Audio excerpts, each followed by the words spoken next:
5월은 가정의 달입니다. 지난 주일은 저희들이 어린이 주일로 지키고 오늘은 우리가 어버이 주일로 지키게 됩니다. 어제는 어버이날이었죠. 그래서 가정에서도 또 친척들과 부모들을 만나고 또 오랜 시간 좋은 시간들을 가졌을 것입니다. 행복한 가정을 만든다는 것은 우리 모든 사람들의 이상이고 모두의 꿈일 것입니다. 가정을 떠나서는 사람은 아무도 살 수가 없습니다. 가정은 사랑과 행복의 보금자리이기 때문에 그렇습니다.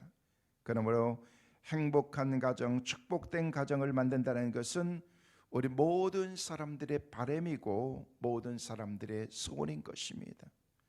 올 가정의 달을 맞아서 여러분의 가정이 하나님의 은혜와 축복이 넘치셔서 행복한 가정 다 될 수 있기를 간절히 소망합니다. 오늘 말씀의 제목을 아버지의 마음이라고 그렇게 제목을 잡았습니다. 제가 그동안 어버이날 어떤 설교를 쭉 했는가 이렇게 보았더니요, 보편적으로 다 어머니에 관한 그런 메시지들이 제가 많았어요. 그래서 이번에는 아버지에게 초점을 맞추면서 아버지의 마음은 어떤 마음일까라는 것을 생각해 보게 되었습니다.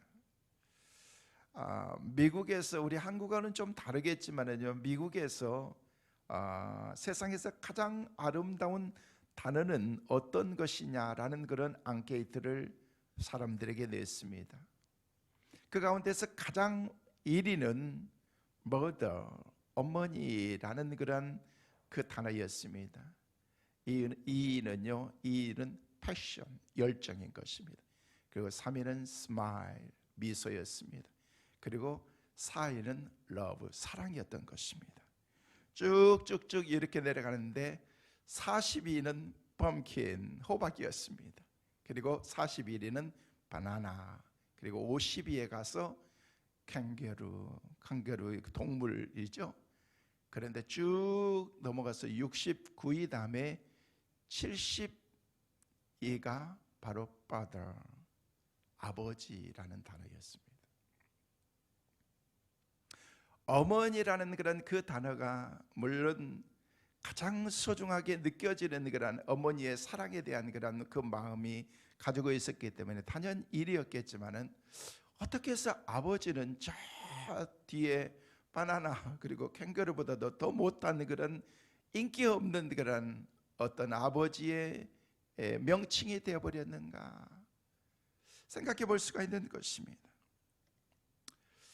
아버지는 누구일까? 어느 책에 보니까 아버지에 대해서 쭉 얘기하면서 아버지는 어느 곳에서도 울 곳이 없어서 슬픈 그런 분이 아버지다. 울 장수가 없다는 거예요.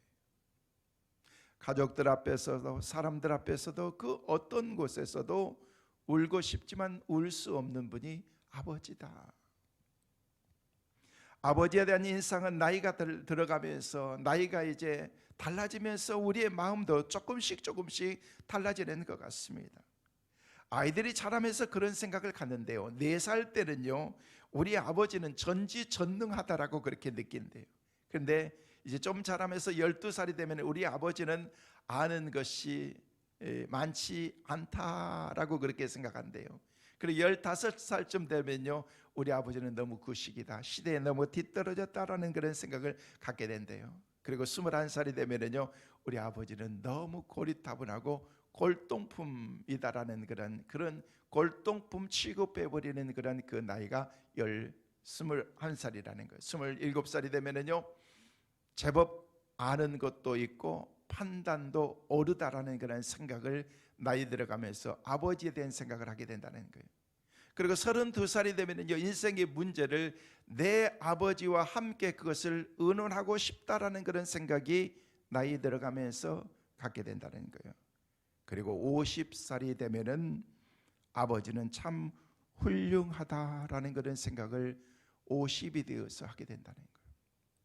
그리고 우리가 60이 되고 60이 넘어가면서 내 아버지는 내 인생의 미래에 대해서 모든 것을 다 알고 계셨던 분이다 라는 그런 생각을 갖게 된다는 것입니다. 그러면서 나는 아버지만 못하다고 느끼고 아버지께서 살아계시다면 꼭 조언을 듣고 싶은데라는 그런 생각을 그 늦은 시간에 갖게 된다는 것입니다. 그러나 그러면은 이미 우리 곁을 떠나고 난 다음에 그런 생각을 갖게 되는 것입니다. 우리의 부모님은 하나님께서 세상에서 하나님이 누구신가를 알 수 있도록 우리에게 눈으로 하나님을 볼 수 있는 그런 그 통로를 주셨는데, 그 통로가 바로 우리의 부모라는 것입니다. 우리의 아버지요, 우리의 어머니라는 것입니다. 보이지 않는 하나님을 진실로 섬기고 사랑하는 것은 하나님의 대리자라고 할 수 있는 그런 우리의 부모님을 진실로 사랑하고 섬기는 데서부터 시작이 되는 것입니다. 그래서 성경에 내 부모를 공경하라, 네 부모에게 잘해야 네가 잘되고 네가 장수하게 될 것이다 라고 그렇게 성경은 우리에게 말하고 있는 것입니다. 부모 공경이, 부모에게 순종하는 것이, 부모님에게 잘하는 것이 얼마나 소중한 것인가를 우리에게 말씀하고 있다는 것입니다. 결혼 주례를 하면 제가 반드시 결혼하는 그런 당사자들을 앞에 놓고 꼭 하는 얘기가 있습니다.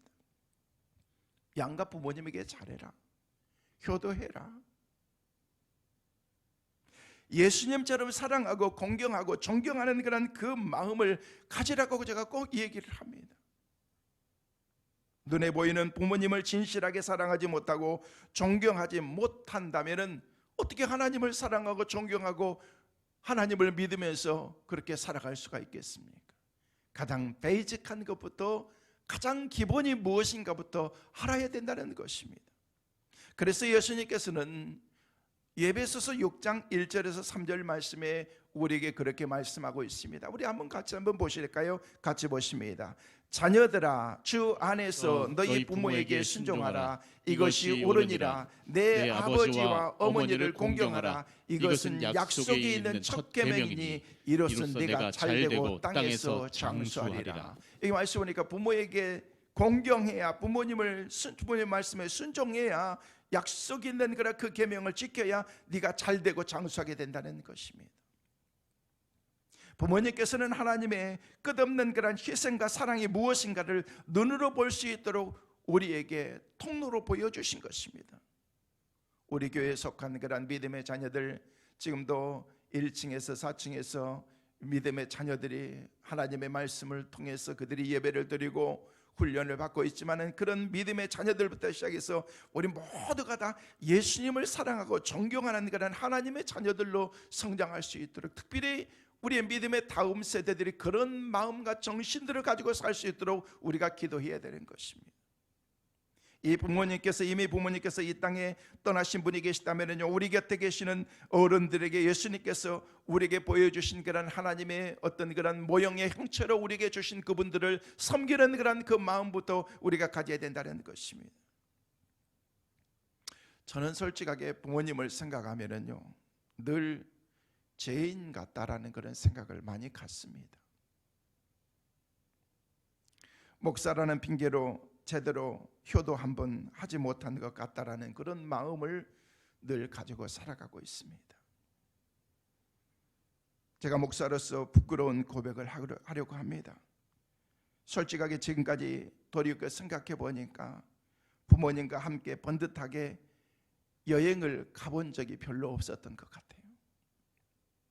제가 어렸을 때는 어머니 아버지께서 우리 5호 형제들 데리고 이곳저곳 여행도 시키고 많은 추억을 저희들에게 만들어 주었는데, 그러면서 성장하면서 공부하고 대학 가고, 그리고 어떻게 하다 보니까 직장 생활하고 유학 가고, 그러면서 이렇게 오랜 세월을 지내다 보니까 어느 순간에 함께 하셔야 될 아버님은 이미 하늘나라에 가시고 어머님만 혼자 남아 계시는 그런 그 가운데 제대로 어머님과 함께 번듯한 그런 여행 한 번도 하지 못했던 것 같은, 겨우 해봐야 한 번씩 가서 뵙고 식사 대접하고 용돈 조금 드리는 것이 효도의 전부인 양 생각하면서 지내왔던 그런 저의 모습이 부끄럽고, 수년 전에 팔순을 당하시는 어머니께서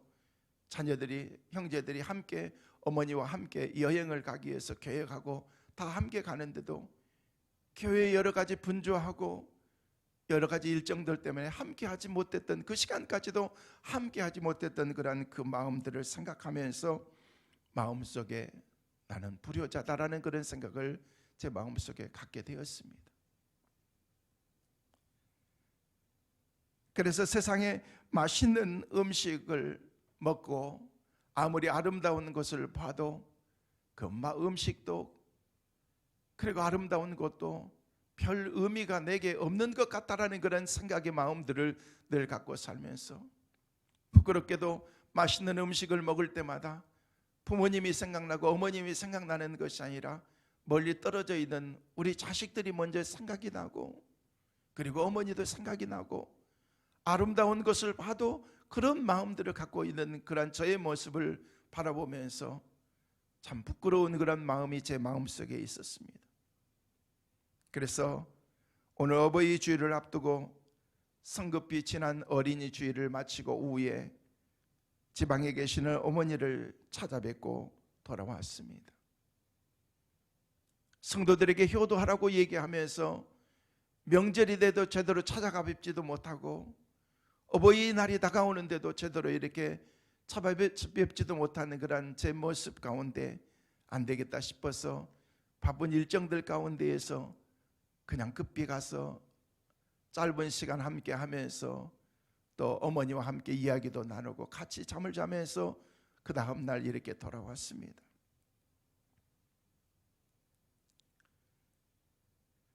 부모님을 생각하면 불효는 아니라고 할지라도 제대로 효도를 다하지 못한 것에 대한 그런 마음의 부담이 늘 마음속에 제 마음속에 숙제로 남아 있습니다.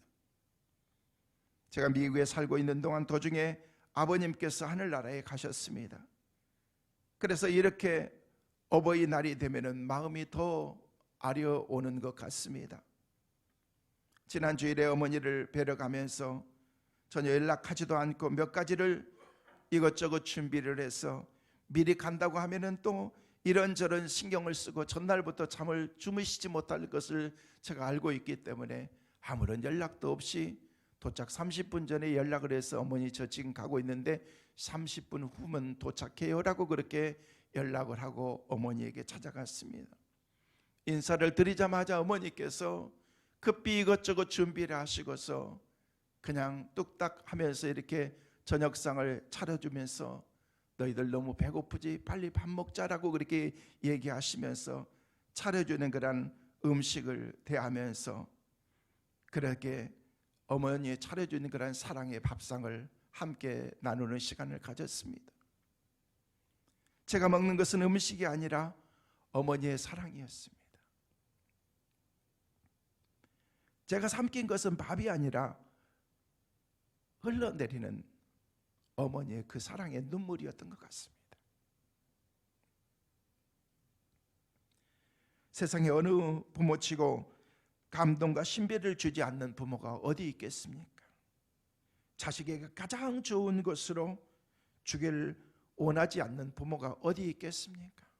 더 많은 것을 주고 싶고 더 많은 사랑을 하고 싶은 것이 바로 부모이고 또 어머니이고 아버지일 것입니다.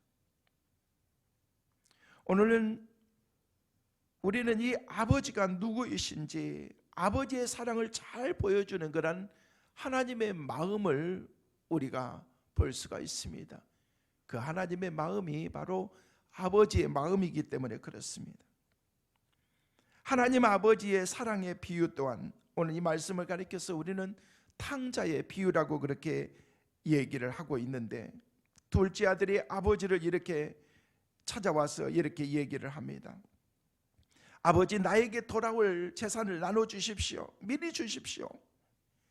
이스라엘에서 아버지가 돌아가실 때 유산을 다 재산을 돌아가시고 난 다음에 자녀들에게 주입니다.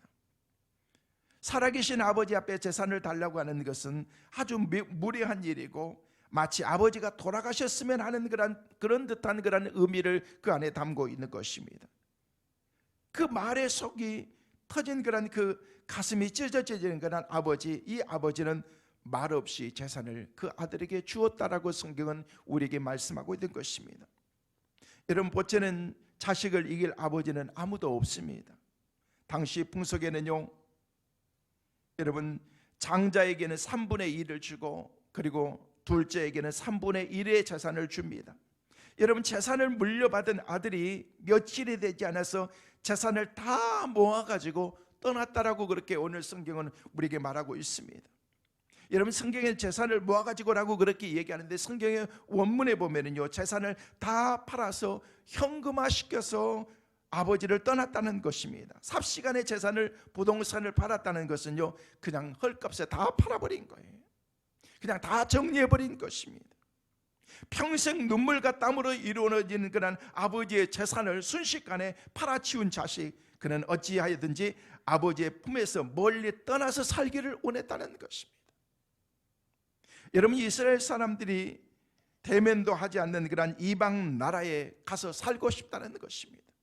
사람 취급도 하지 않는 그런 그곳에 가서 나는 살고 싶다라고 그렇게 아버지에게 얘기한 것입니다.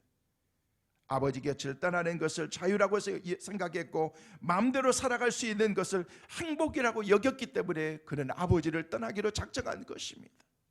어떻게 되었습니까? 먼 나라에 가서 거기서 허랑망탕하고 자기가 가지고 있는 재산들을 모두가 다 낭비해 버렸다라고 성경은 우리에게 말하고 있는 것입니다. 그 시간이 별로 얼마 걸리지 않았습니다. 몇 날이 지나지 않아서 제가 가지고 있던 그런 모든 재산을 다 허비해 버리고 낭비해 버리고 만 것입니다.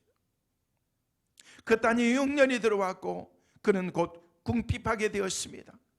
먹고는 살아야 되기 때문에 이런저런 일들을 하다 보니까 나중에는요, 가장 허드렛 일까지 하게 되었던 것입니다. 그래서 유대인들이 가장 싫어한 짐승이 돼지입니다. 이방인들을 부를 때 돼지 같은 사람이라고 부를 정도로 여러분, 돼지는요 아주 더러운 짐승으로 취급하는 그런 곳에 가서 다른 곳도 아닌 돼지를 기르는 그 일 하면서 먹을 것이 없어서 돼지가 먹는 그런 그 돼지의 음식들 가운데서 조금 괜찮은 것들을 주워 먹을 만한 그런 그 더럽고 추한 그런 인생이 되어버리고 말았다는 것입니다.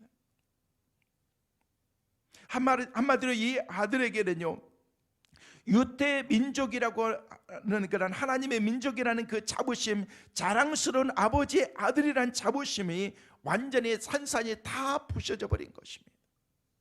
문제는 이렇게 종처럼 사는 것도 쉽지 않았습니다.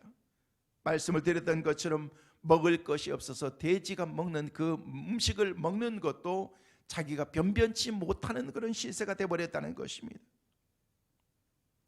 하나님의 자녀가 하나님의 품을 떠나서 세상에서 물질을 향해서 살아가고 마음껏 사랑한다고 생각하는 것을 우리는 자유라고 생각하면서 살아가지만은요, 나아가서 여러분, 우리가 마음 편안하게 자유롭게 사는 것이 내 삶의 행복이라고 생각하지만은요, 절대 그렇지 않다는 것을 우리에게 보여주고 있는 것입니다. 보호를 받을 수 있는 그물에서 떠나는 그 순간 우리는 하나님의 사랑이 아니라 세상의 제약 속에 우리가 들어갈 수밖에 없는 것입니다. 하나님의 왕 같은 자녀가 사명을 잃어버리고 세상의 물질과 세상 따라서 살아가고 세상의 머리를 숙이고 세상의 명예를 쫓아가는 동안에 이 자식을 지켜보고 있는 아버지의 심장이 얼마나 터졌을까, 얼마나 답답했을까. 세상 가운데서 하나님을 떠나서 내 마음대로 살아가고 있는 나의 모습을 보면서 하나님께서 얼마나 답답해 하실까라는 그런 생각을 가져보게 된다는 것입니다. 이 자식을 지켜보고 있는 그런 하나님의 가슴은 얼마나 난도질 당하고 있었겠습니까? 둘째 아들의 인생은 여기서 끝나는 것처럼 보였습니다. 배고픈 자기의 삶을 움켜잡고서 추위에 떨면서 치욕스러운 인생을 경험하고 있을 그때에 여기가 마지막이라고 생각했을 것입니다. 모든 것을 다 포기하고 죽음 앞에 되는 그 순간 이 자식에게 떠오르는 그런 이름이 있었습니다. 그 이름은 바로 아버지라는 이름이었습니다. 자식에게 뿐만 아니라 종들에게 선행했던 그런 아버지라는 이름이 떠올랐던 것입니다. 지금까지 살았지만 전혀 보지 못했던 그런 아버지라는 그런 이름이 너무 소외되었던 그런 저 70등밖에 되지 않았던 그런 생각하지도 못했던 그런 그 아버지라는 그런 그 이름이 자기 마음속에 떠오르기 시작한 것입니다. 내 아버지에게는 양식이 풍족하고 품꾼이 얼마나 많은가. 나는 여기서 굶어 죽게 되었구나. 아들은 일어나서 아버지에게 가서 말하기를 결단하게 됩니다. 그래서 오늘 우리가 보았습니다만 그 뒤에 18절 19절 말씀에 보면 우리에게 뭐라고 말씀하고 있습니까? 같이 한번 보시겠습니다. 내가 일어나 아버지께 가서 이르기를 아버지, 내가 하늘과 아버지께 죄를 지었사오니 지금부터는 아버지의 아들이라 일컬음을 감당하지 못하겠나이다. 나를 품꾼의 하나로 보소서 하리라 하고. 아들이 극심한 고통 가운데 자신의 참모습을 발견하고서 그의 죄는 아버지에게 뿐만 아니라 아버지가 섬기는 하나님에게까지 자기가 죄를 지었다라고 고백하고 있는 것입니다. 일찍이 그가 그런 마음을 가졌다면 절대 이렇게 살지 않았을 것입니다. 그러면서 그는 얘기하기를 내가 하늘과 아버지께 죄를 지었다. 내가 하나님과 아버지께 죄인입니다라는 그런 고백을 하고 있는 것입니다. 그의 죄는 아버지에게만 진 것이 아닙니다. 아버지가 그토록 섬기고 자기 그렇게 강요했던 그런 그 하나님에 대해서도 죄를 지었다는 것을 스스로 이제 발견하게 되는 것입니다. 그리고 오늘 20절에는 모든 상황을 바꿔놓은 그런 한마디의 말씀이 20절 말씀에 등장하기 시작합니다. 같이 보십니다. 이에 일어나서 아버지께로 돌아가니라. 아직도 거리가 먼데 아버지가 그를 보고 측은히 여겨 달려가 목을 안고 입을 맞추니. 일어나서 아버지께로 돌아가려는 그런 새로운 출발, 너무나도 먼 길을 그는 신발도 없이 그냥 맨발로 돌아가고 있습니다. 자존심도 포기한 채 인생이 망가지고 모든 것들을 다 깨져버리는 그런 순간 가운데에서 내가 이제 살기 위해서는 아버지께로 돌아가야겠다는 그런 그 생각을 그가 갖게 된다는 것입니다. 먼 길을 떠날 때는 나름대로 청춘의 어떤 그런 큰 꿈을 가지고 그가 떠났을 것입니다. 그를 나무라는 그런 형의 목소리를 뒤로하고 아버지를 수치스럽게 만든다는 그 주위의 모든 비난을 다 뒤로하고 멀리 떠나버렸던 자식, 무엇보다도 그를 주저하게 만드는 것은 아버지 자신이었습니다. 평생 이룬 재산을 한순간에 팔아버리고 탕진하고 비천한 모습으로 돌아오는 그런 자신을 아버지는 어떻게 대하실까? 그는 일어나서 아버지께로 길을 떠납니다. 이제 우리의 관심은 아들에게서 이제 아버지에게로 한번 우리가 돌아갈 수가 있습니다. 잠깐 놀라운 그런 그 일들이 잠깐 사이에 이게 모든 것이 벌어지기 시작합니다. 아직도 거리가 멀다라고 얘기하고 있습니다. 아버지가 그 자식을 보고 측은히 여겨 막 달려가서 뛰어가서 목을 안고 입을 맞추기 시작했다라고 성경은 우리에게 보여주고 있습니다. 너무나도 많은 행동이 한순간에 이루어져서 우리는 이 모습을 하나씩 이 말씀을 생각해 봐야 됩니다.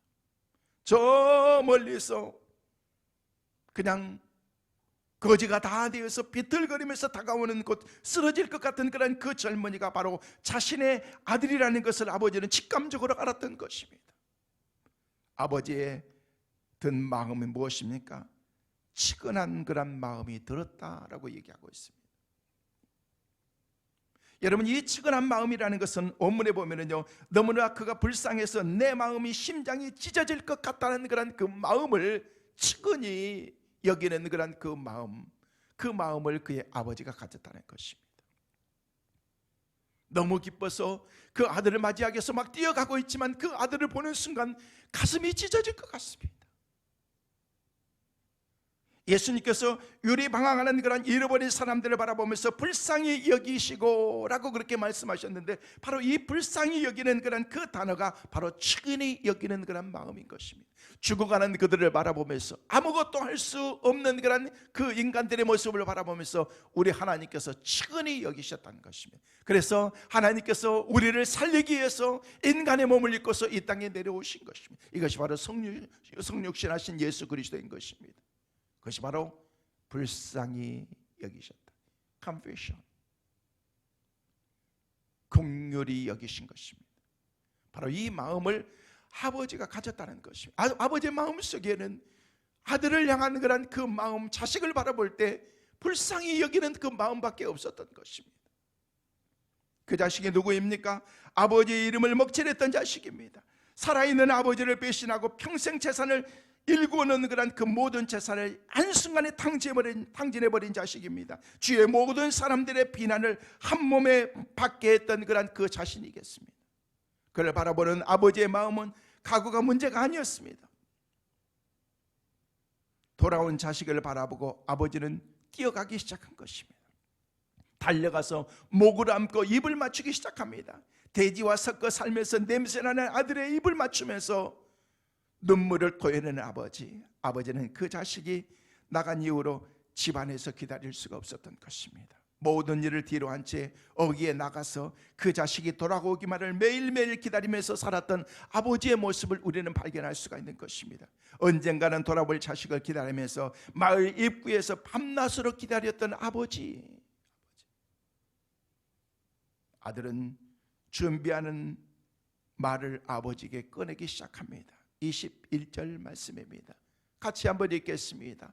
아들이 이르되 아버지 내가 하늘과 아버지께 죄를 지었사오니 지금부터는 아버지의 아들이라 일컬음을 감당하지 못하겠나이다. 아버지, 제가 하나님과 아버지께 죄를 지었습니다. 아버지의 아들이라고 불릴 만한 그런 자격이 없습니다. 저를 종으로 받아주십시오라고 그렇게 얘기하고 있는 것입니다. 갑자기 아버지가 그의 말을 듣고 난 다음에 차에 그 말이 끝나기도 전에 그 말을 가로막고서 종들에게 이렇게 얘기합니다. 22절 23절 말씀 보니까 뭐라고 얘기하십니까? 같이 보십니다. 아버지는 종들에게 이르되 제일 좋은 옷을 내어다가 입히고 손에 가락지를 끼우고 발에 신을 신기라. 그리고 살찐 송아지를 끌어다가 잡으라. 우리가 먹고 즐기자라고 그렇게 말씀하고 있습니다. 제일 좋은 옷을 내어다가 그에게 입히라는 것입니다. 손에는 손가락에 가락지를 끼우고 그의 신발을 신기라고 그렇게 얘기하고 있습니다. 제일 좋은 살찐 송아지를 잡아라. 우리가 잔치해야 되겠다. 잔치를 벌이자라고 그렇게 말하고 있는 것입니다. 제일 좋은 옷이라는 것은요, 그가 예전에 입던 아들의 옷을 얘기하고 있는 것입니다. 예수님 시대에는요, 사람이 입었던 옷을 가지고 그 자녀의 이치를 판가름하는 그런 풍습의 시대였기 때문에 그렇습니다. 바로 그가 법적인 아들로 다시 승격되었다는 것을 우리에게 의미하고 있습니다. 손에 가락지를 끼우는 것은 네가 완전한 나의 상속을 이을 자녀라는 것을 보여주는 말씀인 것입니다. 당시 노예는 신발이 없이 살았습니다. 제일 좋은 신발을 신기고 노예가 아니라 아들로 맞아주시는 아버지, 그뿐만이 아니었습니다. 살찐 송아지를 잡고 사람들을 초청한 것입니다. 웅성거림의 사람들이 하나씩 한 번씩 모여들기 시작합니다.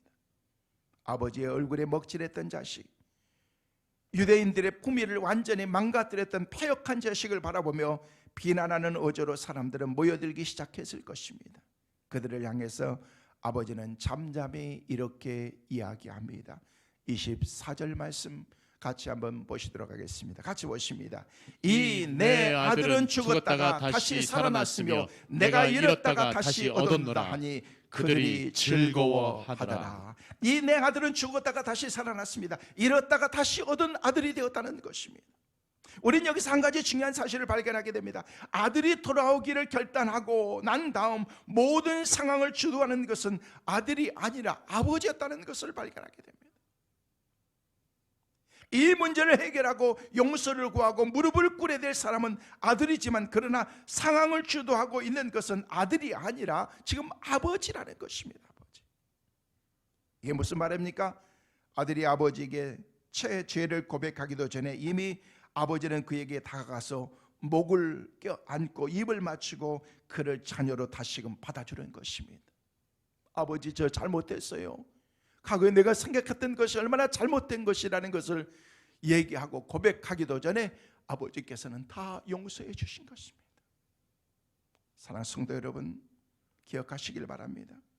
우리가 회개하고 우리가 온전하고 깨끗해야만 하나님께서 우리를 받아주시는 그런 분이 아니라는 거예요.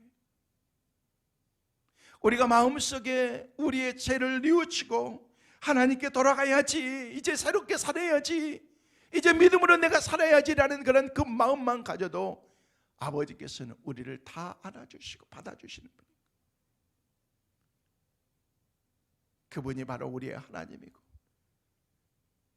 아버지가 우리를 맞아주시는 그 아버지의 마음, 하나님의 마음을 알게 되면은요, 그때부터는요 성숙한 사람으로 우리가 살아가게 되는 거예요. 우리가 날마다 신앙생활하면서도 아직도 미숙한 그런 우리의 모습이 너무 많이 있습니다. 내가 완벽해야지. 어떻게 여러분이나 제가 완벽할 수가 있습니까? 내가 하나님 앞에 바로 서야지. 바로 섰다고 얘기하지만은요, 우리는 그럴 만한 그런 자격이 없는 사람, 본질상 진노의 자녀로 살아가는 우리이기 때문에 그렇습니다. 우리가 해야 할 일은 크고 크신 그 하나님의 사랑, 내 심장 깊숙이 검은 먹물처럼 배어져 있는 그런 그 하나님의 사랑을 기억하면서 살아가는 거예요. 사랑하는 성도 여러분, 나의 허물과 죄악 때문에 고통당하신 분이 계십니까? 지금도 나를 사랑하셔서 말할 수 없는 탄식으로 나를 기다리시고 기도하시면서 손 내미시는 예수님을 바라보면서 우리가 일어나야 됩니다. 둘째 아들은 이미 자신의 허물과 죄악으로 아버지를 만날 수 있는 다리를 여러분 다 끊어놓은 상태였습니다. 그러나 아버지는 끊어진 다리를 오직 사랑이란 이름으로 다시금 놓고 그 다리 위로 건너오신 것입니다. 뛰어오신 것입니다. 어떠한 것도 한없는 아버지의 사랑을 끊어놓을 수 없는 것입니다. 그래서 로마서 5장 8절 말씀에 하나님의 사랑을 우리에게 이렇게 고백하고 있습니다. 같이 보시겠습니다. 우리가 아직 죄인 되었을 때에 그리스도께서 우리를 위하여 죽으심으로 하나님께서 우리에 대한 자기의 사랑을 확증하셨느니라. 하나님께서 죄인된 우리를 위해서 죽으심으로 하나님의 사랑을 우리에게 보여주셨다는 것입니다. 내가 아직 죄인 되었을 때 하나님께서 이 땅에 오셔서 나를 위해서 죽으시고 우리를 향한 사랑을 보여주셨다는 것입니다. 이게 바로 십자가인 거죠. 십자가. 그렇습니다. 우리 주 예수 그리스도께서 하신 일이 무엇입니까? 죄인된 우리를 위해서 주님께서 하늘나라를 버리시고 기다리지 아니하시고 친히 이 땅에 내려오신 것입니다. 죄인된 우리를 위해서 주님께서 하신 일이 무엇입니까? 우리가 아직 죄인 되었을 때 주님이 먼저 우리에게 달려오셨고 우리를 끊어 안아주시고 우리에게 입맞춤을 맞춰주시고 내 것이라고, 너는 내 것이라고, 너는 내 자녀라고, 그렇게 우리 주님께서 우리에게 말씀하신다는 거예요. 마침내 우리를 대신해서 우리가 제될 죄의 형벌 십자가를 주시고 주님이 대신 죽으신 것입니다. 이게 바로 구속의 은혜인 것입니다. 이것이 바로 아버지의 사랑을 통해서 보여주신 하나님의 마음, 아버지의 마음인 것입니다. 내 것을 희생하면서까지 보여주신 하나님의 사랑, 하나밖에 없는 아들을 죽이면서까지 인류의 모든 사람들을 살리고자 하는 그런 그 마음, 이게 진정한 희생이고 하나님의 마음, 아버지의 마음인 것입니다. 성도 여러분, 하나님께서는 당신의 아들 예수 그리스도를 우리를 위해서 죽으시고 당신의 핏빛을 온 천지에 다 퍼지게 하시고, 그래서 이 예수 그리스도의 보혈을 통해서 온 인류를 살리신 것입니다. 우리의 죄가 주홍과 같이 붉을지라도 머리를 숙일 때 우리 주님께서 우리에게 말씀하십니다. 내가 너희 죄를 흰눈같이 밝게 하리라. 내 태산 같은 허물과 무게의 모든 죄를 가지고 어찌할 수 없이 고통할 때 주님이 우리에게 그렇게 말씀하십니다. 내가 너희의 허물과 죄를 동이 서에서 먼 것처럼 다 옮기고 다시금 기억하지 아니하시리라. 바로 하나님의 마음인 것입니다. 성도 여러분, 우리 가운데 탕자같이 때로는 그런 마음이 들게 살아가고 있는 분이 계실지도 모릅니다. 주님과의 관계가 온전치 못하고 오랫도록 세상 속에서 살아가면서 하나님을 모른 채 자기의 뜻대로 살아가고 계시는 분이 계실지도 모릅니다. 이 시간 손을 내미시고 우리를 기다리시는 하나님 앞에 일어나셔서 여러분의 삶이 돌아가야 됩니다. 하나님 앞에 나가야 됩니다. 자격 없는 나이지만은 하나님께 나갈 때 하나님께서 우리에게 다가와 주셔서 우리를 꼭 껴안아 주시고 우리에게 말씀하시는 거예요. 내가 너를 얼마나 기다렸는지, 너는 내게 얼마나 소중한 나의 자녀라는 것을 우리 주님께서 우리에게 말씀하실 것입니다. 하나님 아버지의 이 사랑을 회복했다면 이제 우리가 다시금 바라봐야 될 분은 한 분, 바로 아버지, 어머니인 것입니다. 하나님께서 이 하늘의 사랑을 이 땅에 아버지, 어머니를 통해서 우리에게 친히 보여주셨습니다. 살아계신 부모님은 하나님의 사랑과 헌신, 희생의 눈으로 보게 만드는 살아온 통로이기 때문에 그렇습니다. 주님을 진실하고 뜨겁게 사랑한다면 주님을 사랑하는 것처럼 부모님을 여러분들이 대면하고 사랑하는 것이 또 성도의 마땅한 도리인 것입니다. 시간과 세월이 지나가면서 아버지에 대한 그런 추억이, 어머니에 대한 그런 그 그리움이 점점 사라져간 것 같은 그런 마음이 더 마음을 아프게 하는 것 같습니다.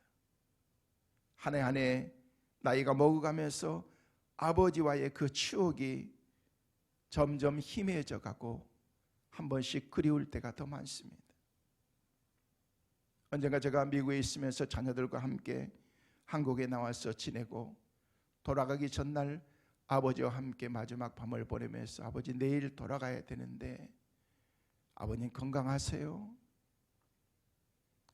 하나님께 기도하고 저도 열심히 기도할게요. 또 금방 또 올게요 라고 얘기를 하면서 라고 하셨는데 아무런 말씀이 없으세요. 그래서 뭐라고 한 말씀 하셔야지요 라고 그렇게 얘기했는데 아버님이 제게 하셨던 그런 말씀이 지금도 너무너무 생생합니다. 이제 너희가 다 잘하고 많이 배웠는데 내가 너희들에게 무슨 말을 하겠니? 내가 이제 너희들 말을 들어야지 라고 말씀하시면서 아버지는 네가 자랑스럽다, 늘 건강해라, 그리고 또 다음에 또 볼 수 있겠지. 이게 아버지의 마지막 저에게 하신 말씀이었습니다. 정말 아버지의 말씀을 듣고 싶은데 이미 아버지는 계시지 않습니다. 모든 것은 다 때가 있습니다. 평생에 놓치지 말아야 될 두 가지의 때는 하나님의 일을 하는 것과 부모와의 관계된 그런 일인 것입니다. 어버이 주일이라는 것은 1년에 딱 한 번밖에 없습니다. 그러나 어버이를 향한 우리의 마음은 한 번으로 그칠 수가 없는 것입니다.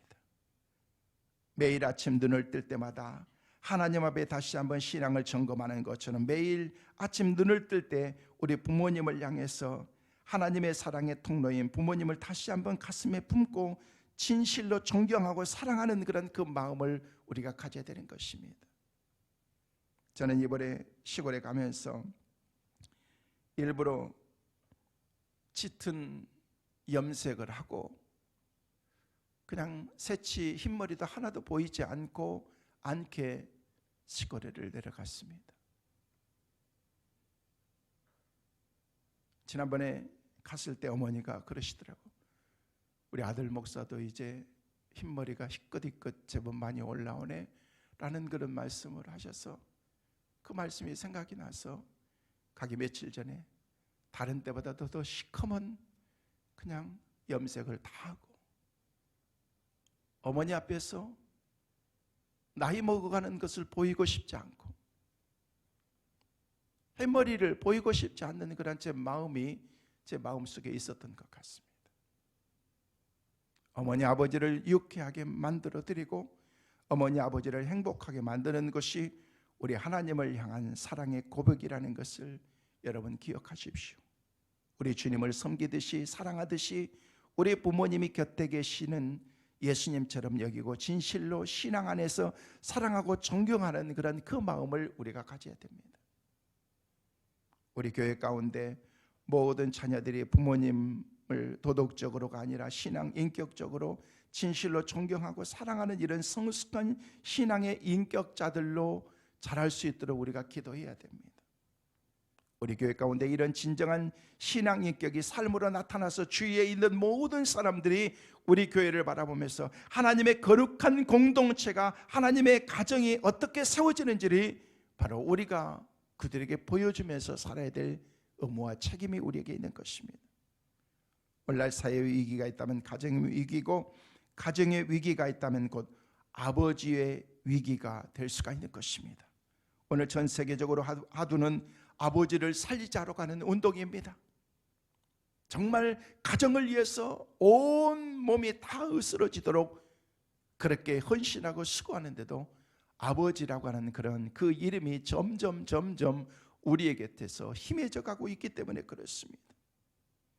그 많은 시간, 그 많은 정성, 그 많은 돈을 아낌없이 자녀들을 위해서 투자하셨던 그런 우리 부모님, 아버님, 그러면서도 아무런 보상을 기대하지 않고 수고하셨던 그런 우리 부모님의 그 마음을 우리가 생각해 보는 것입니다. 이런 부모의 사랑을 자식들이 깨닫고 그냥 감사하는 것으로 끝나는 것이 아니라 우리가 그 마음을 헤아리면서 우리가 그 부모의 마음을 갖고 살아가는 것입니다.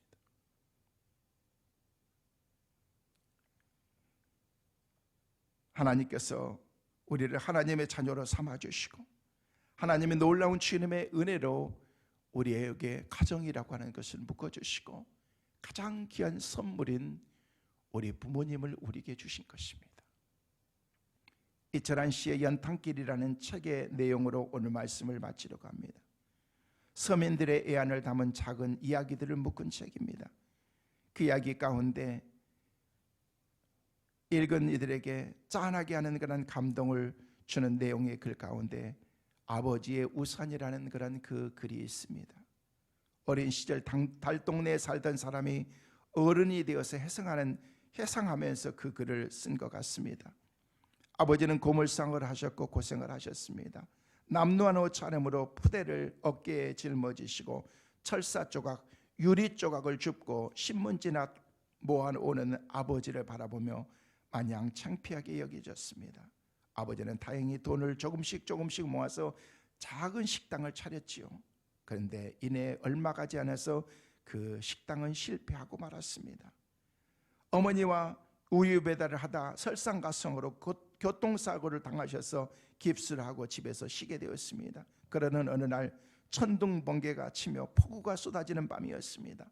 시험 공부를 하고 있는 내 삶, 내 가정 가운데 천장에서 물이 뚝뚝 떨어져서 짜증스러웠습니다. 물방울이 점점 커지더니 더 이상 양동이를 대고 받을 수가 없었습니다. 이때 아버지는 화가 났는지 휑하고 밖으로 나가셨습니다. 30분이 지나고 1시간이 지나고 2시간이 지났는데도 아프신 아버지가 돌아오지 않았습니다. 어머니와 함께 이 골목 저 골목을 찾아다녔지만 아버지는 보이지 않았습니다. 돌아오는 길에 보니까 지붕 위에 시커먼 물체가 있었습니다. 허덕이며 그것을 바라볼 때 아버지는 구멍난 천정에서 우산을 들고 계셨던 것입니다. 공부하고 있는 아들의 방에 빗방울이 떨어지지 않도록 우산을 들고 계셨던 것입니다. 이게 바로 아버지의 마음입니다. 주님, 이 땅에 상처난 아버지들을 위로하여 주옵소서. 우리 교회 안에 아버지들의 마음들이 회복되게 도와주시고 하나님의 마음들이 우리 마음속에 아버지의 마음으로, 그리고 우리의 자녀들이 그 아버지의 마음을 헤아려 알 수 있게 하여 주옵소서. 오늘 어버이 주일을 맞이하면서 제가 하나님께 기도했던 기도의 제목입니다. 여러분 마음속에 아비의 마음, 하나님의 마음이 우리 모두의 삶 가운데 있고 우리 자녀들도 그 마음 갖고 살아갈 수 있는 축복의 귀한 은혜가 있게 되시기를 주의 이름으로 축원합니다.